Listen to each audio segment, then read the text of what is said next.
अस्सलाम वालेकुम किसान भाइयों, उम्मीद है आप सब खैरियत से होंगे। सदा मुस्कुराते रहें, आबाद रहें, खुश रहें, मुझे भी दुआओं में याद रखिएगा। सर्दियों का सीज़न चल रहा है तो जानवरों में अकड़न के मसाइल बहुत ज़्यादा आ रहे हैं। अक्सर गायों या भैंसों के जिस्म जो है वो अकड़ जाते हैं, सर्दी की वजह से अकड़ जाते हैं। अकड़ने की वजह से जानवर का जो चलना फिरना है वो भी थोड़ा-सा मुश्किल हो जाता है और उठने बैठने पे भी बड़ी मुश्किलात पेश आती हैं। तो अक्सर किसान भाई मुझसे रिक्वेस्ट करते हैं कि हमें देसी इलाज बताएं। तो मैं अपने किसान भाइयों को आज अकड़न का जो है वो देसी इलाज बताने जा रहा हूं। आपने करना क्या है, आपने 20 डलियां थूम की ले लेनी है। 20 डलियां थूम की, जिसे हम लहसुन का नाम भी दे देते हैं। उन 20 डलियों को आपने एक पाव सरसों का तेल, 250 ml सरसों के तेल के अंदर डाल देना है। उन 20 डलियों को एक पाव तेल के अंदर डाल देना है।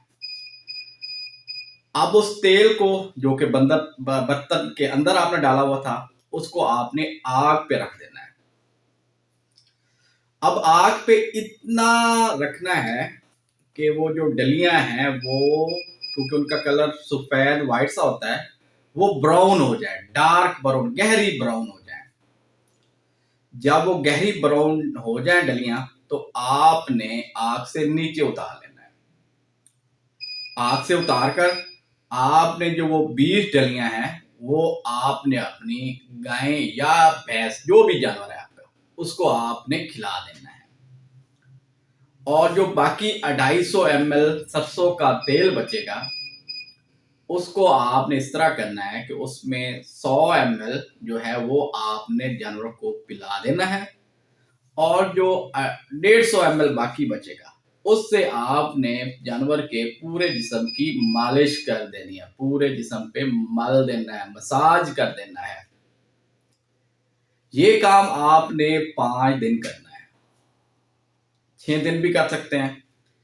तो इंशाअल्लाह आपके जानवर के जिस्म के अंदर जो अकड़न वाला मसला है वो इस देसी इलाज से बिल्कुल हल हो जाएगा और आपका जानवर जो है वो इंतहाई फिट हो जाएगा।